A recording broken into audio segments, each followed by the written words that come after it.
Bonjour à tous et bienvenue dans une nouvelle vidéo de Women and Pearls. Aujourd'hui, on est le 4e dimanche du mois et c'est donc technique d'autonomie. Et aujourd'hui, la première technique que je veux vous montrer, c'est celle de faire des pains maison. Donc, je vous explique le tout de suite après l'intro.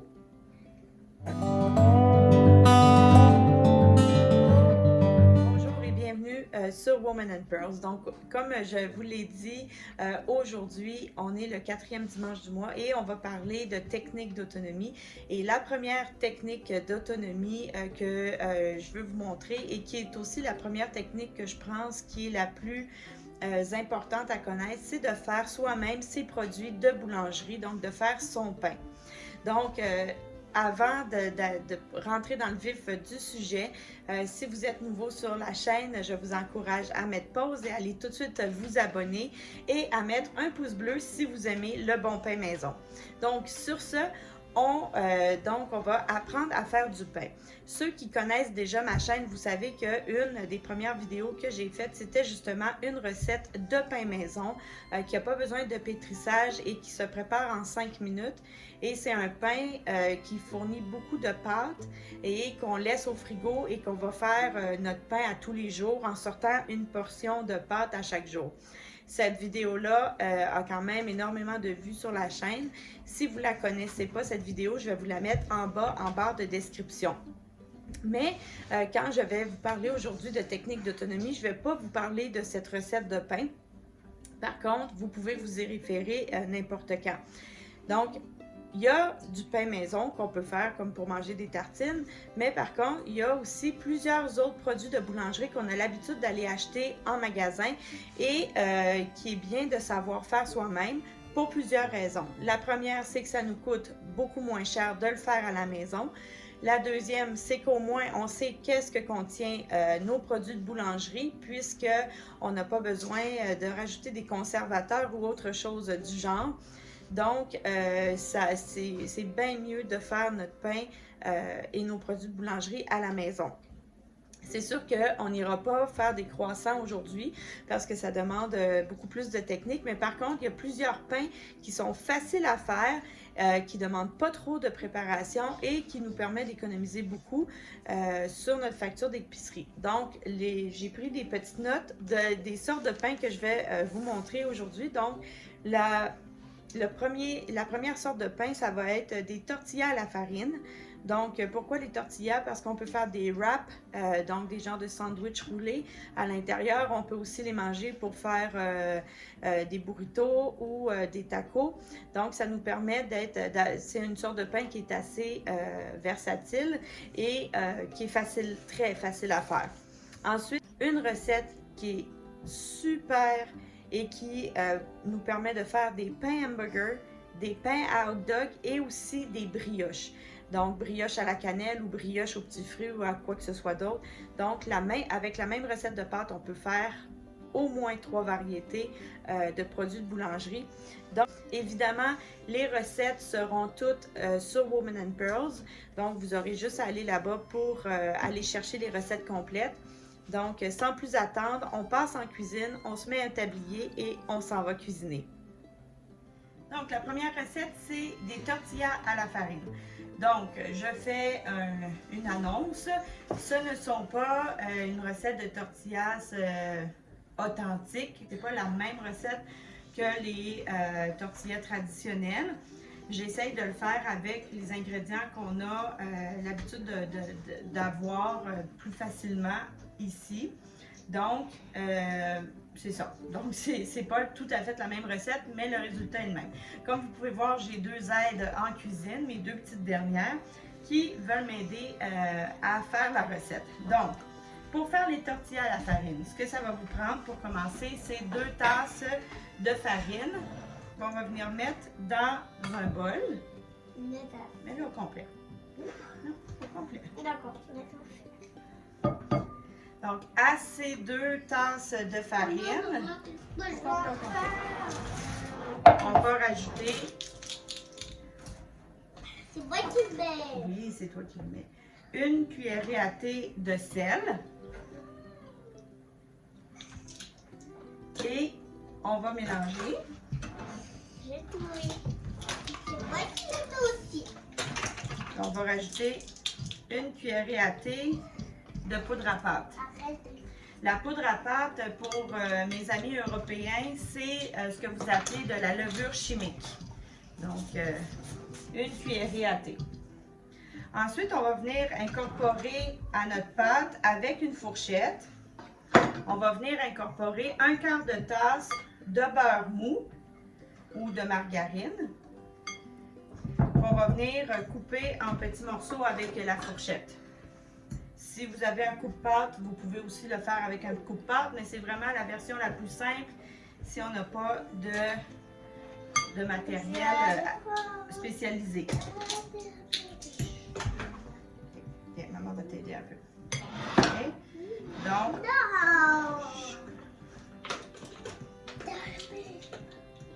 une fois qu'on va avoir incorporé notre beurre, on va venir ajouter environ 2/3 de tasse d'eau pour en faire une pâte. 2 cuillères à soupe. Donc, tu veux mélanger, Camille? Oui. Vas-y, Alors, comme il faut. Donc, allez-y graduellement. là, nous avons Allez, on y va. 2 cuillères. C'est fait. Maman va t'aider. 2 cuillères à soupe.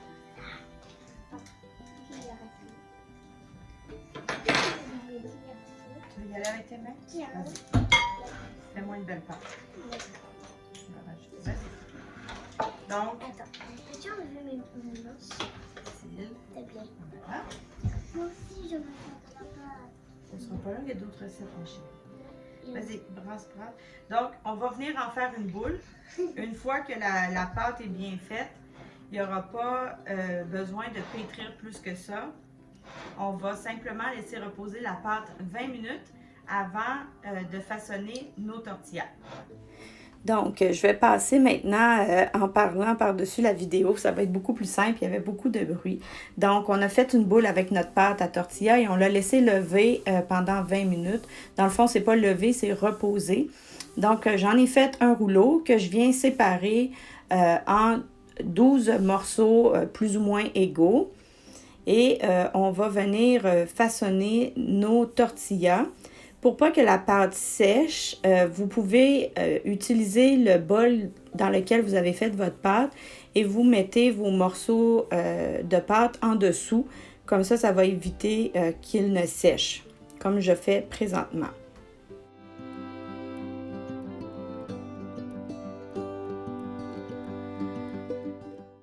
Donc, je prends un morceau de pâte que j'ai coupé, puis d'abord avec les mains, je vais essayer d'en faire un cercle et ensuite, je vais le rouler pour en faire une forme, c'est ça, une forme de cercle.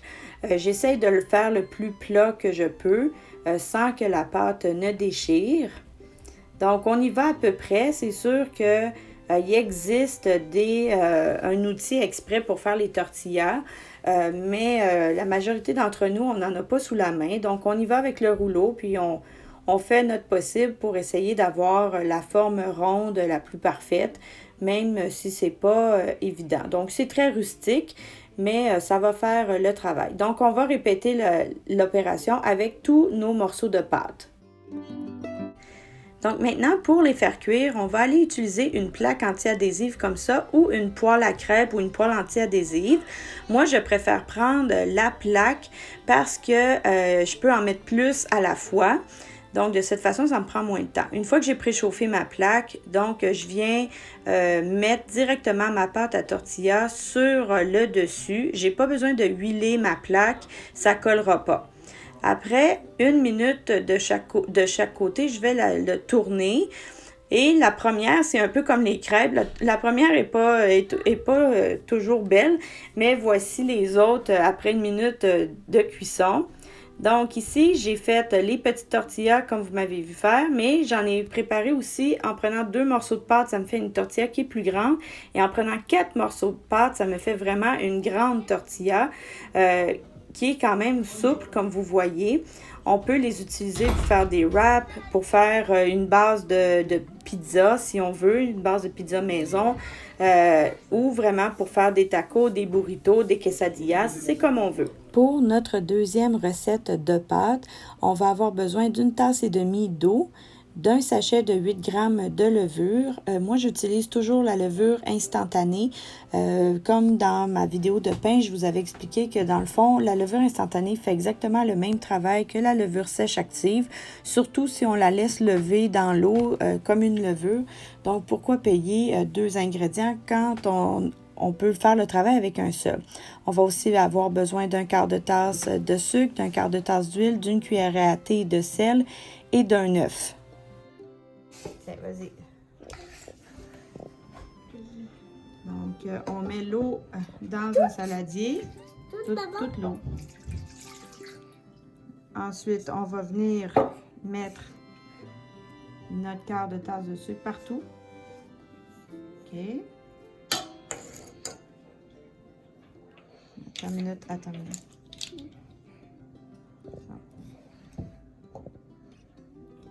On va rajouter 2 cuillerées à thé et un quart de levure. C'est l'équivalent d'un sachet de 8 grammes de levure.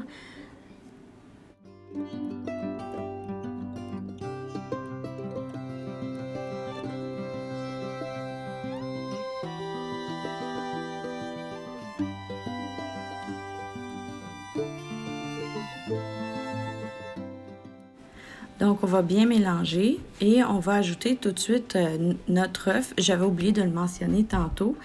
On ne laisse pas lever la levure puisque comme c'est de la levure instantanée, ça va lever de toute façon. Donc, on n'a pas besoin. Mais si vous utilisez de la levure sèche active, laissez lever votre levure avant de rajouter l'œuf et les autres ingrédients. Donc là, on a rajouté la cuillerée à thé de sel et l'huile après avoir ajouté l'œuf.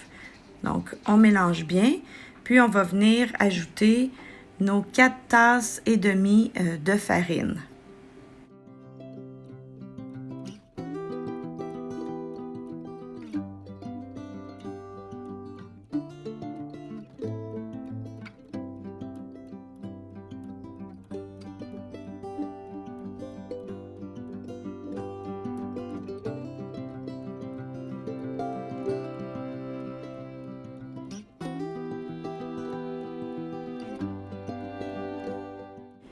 Donc, on va bien mélanger juste à temps que toute la pâte se détache des parois du bol et que ça forme une belle boule. Puis ensuite, on va venir continuer à la travailler avec les mains.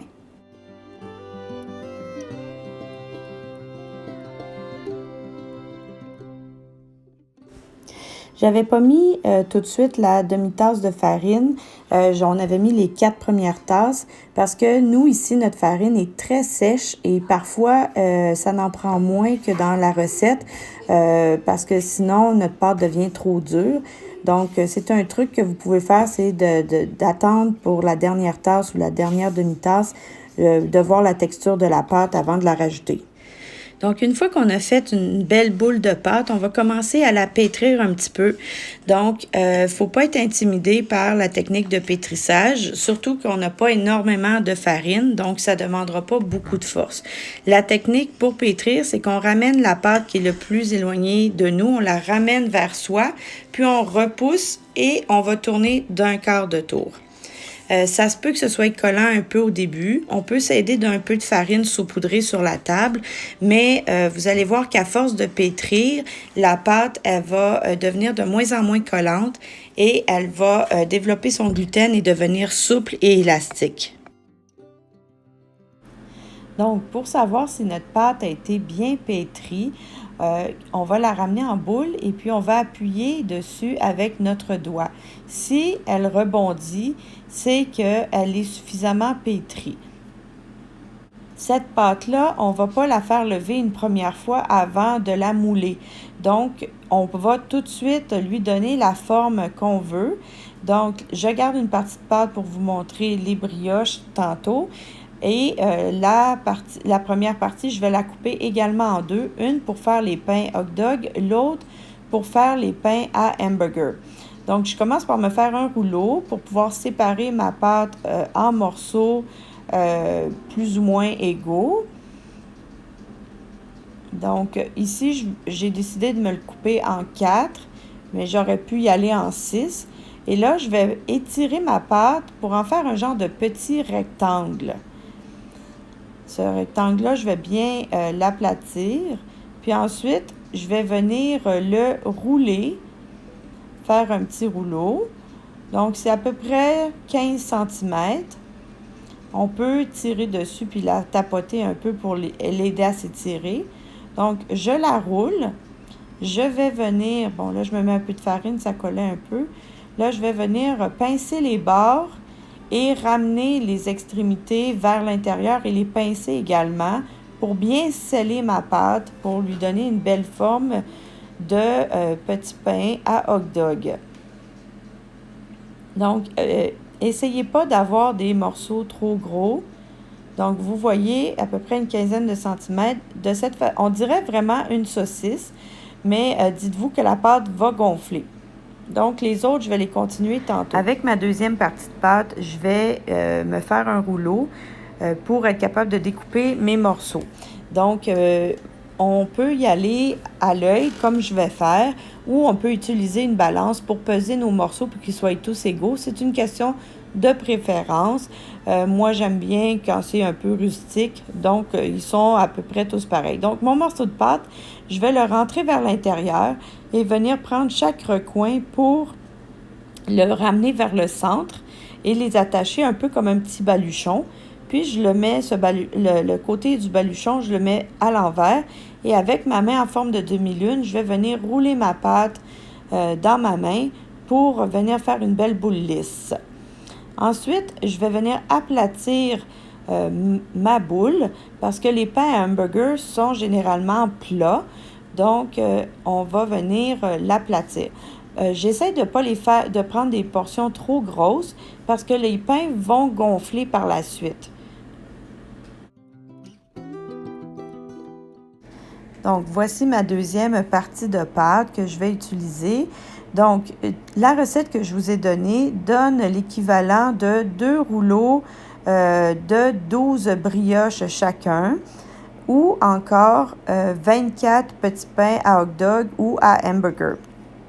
Donc, moi ici, j'ai décidé de faire un bakva. Un bakva, c'est un pain brioché torsadé au chocolat.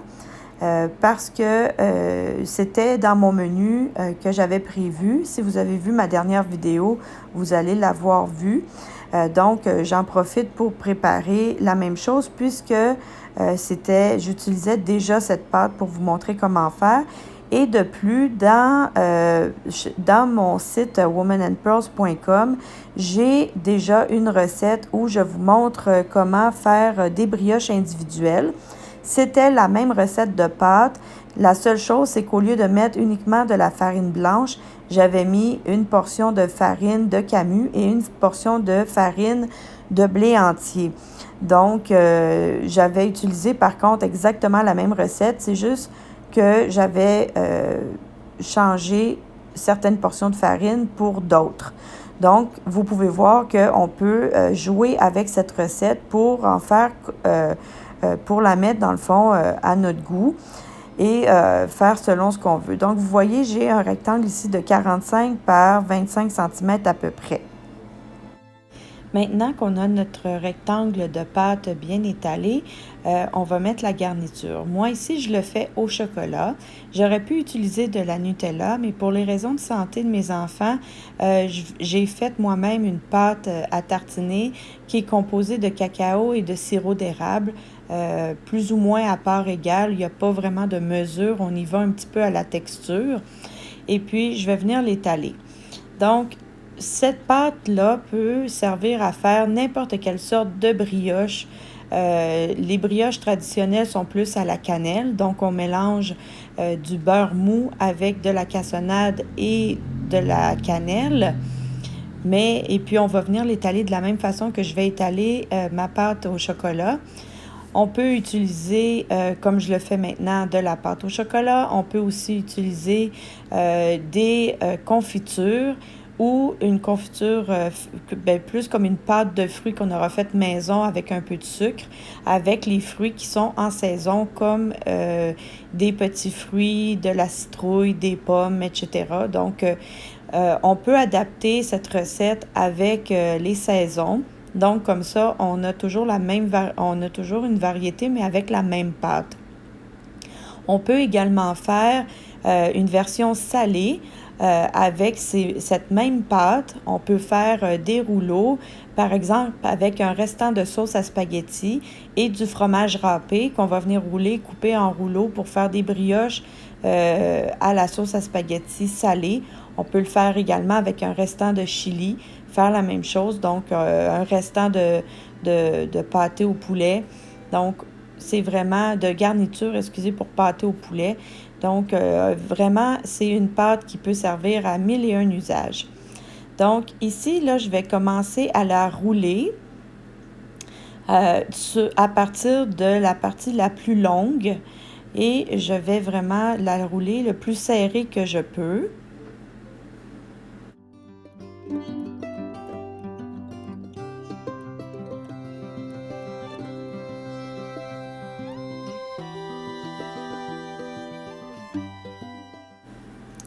Donc, à partir de ce moment où ma pâte est toute roulée, je vais venir pincer les bords de ma pâte pour bien sceller mon rouleau pour éviter que ma garniture ne sorte et que mes rouleaux se défassent pour vraiment faire des belles brioches.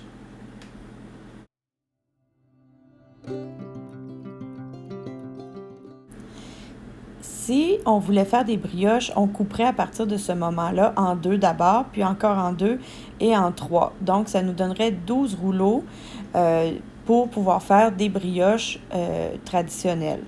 Mais moi, ce que je vais faire, c'est que je vais le mettre sur la longueur et je vais le couper en 2 sur presque toute la longueur. Je vais laisser seulement une petite partie attachée ensemble. Donc, je vais vraiment venir faire une incision complète. Je vais vraiment séparer ma pâte complètement en 2. Et là, on peut voir les couches successives entre le chocolat et la pâte. Ensuite, je vais venir enrouler sur elle-même chaque partie de ma brioche. Donc, je l'enroule. De cette façon-là, on va voir des morceaux de pâte, des morceaux de chocolat qui vont sortir. Je fais la même chose de l'autre côté. Puis ensuite, on va venir les attacher ensemble. Donc, on fait juste les tourner un par-dessus l'autre, un peu comme si on faisait une tresse, mais à 2 brins. Puis ensuite, je vais venir attacher. Et là, je vais le mettre dans un moule graissé. Donc, j'ai mon moule à cake que j'ai beurré. Je vais venir mettre ma pâte à brioche à l'intérieur. On peut faire cette technique avec n'importe quelle saveur, un peu comme les brioches plus traditionnelles. Là, je vais les laisser lever environ 1 heure en mettant une pellicule plastique par-dessus. Donc, vous voyez aussi mes pains hamburger et mes pains hot dog. Une astuce pour faire lever notre pain plus vite, c'est qu'on va venir faire préchauffer notre four pendant quelques minutes seulement à la température la plus basse. Donc, notre four va vraiment être bien tiède et ça va permettre à la pâte de lever plus vite. Donc, voici ma pâte après qu'elle ait doublé de volume. Donc, on voit que nos pains hot dog, nos pains hamburger ont vraiment gonflé. C'est pour ça qu'il ne faut pas être tenté de les faire trop gros au début. Maintenant, pour les faire cuire, je préchauffe mon four à 375 Fahrenheit, c'est-à-dire 190 degrés Celsius. Et je vais venir mettre une dorure avec un œuf battu sur mes pains. C'est optionnel, mais par contre, ça va vraiment donner une belle coloration au pain. Donc, sur mes pains hot dog, je ne mettrai pas de garniture, mais par contre, sur mes pains hamburger, j'aime bien mettre des graines de sésame par-dessus. Donc, c'est ce qu'on va faire ici.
Donc, je mets aussi de la dorure sur ma brioche et ensuite, je vais enfourner les deux, donc les petits pains et la brioche.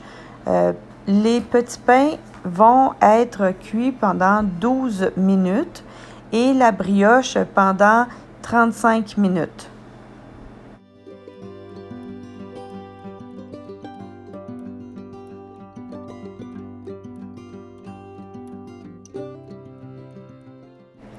Donc, voici les petits pains au sortir du four et la brioche. Donc, voici tout ce qu'on a fait cette semaine avec 2 recettes de pain, super facile à réaliser. On a fait des tortillas, des pains hot dog, des pains hamburger et de la brioche. Donc, j'espère que vous avez aimé la vidéo. N'oubliez pas de liker et de partager et on se revoit dans une prochaine vidéo. Au revoir!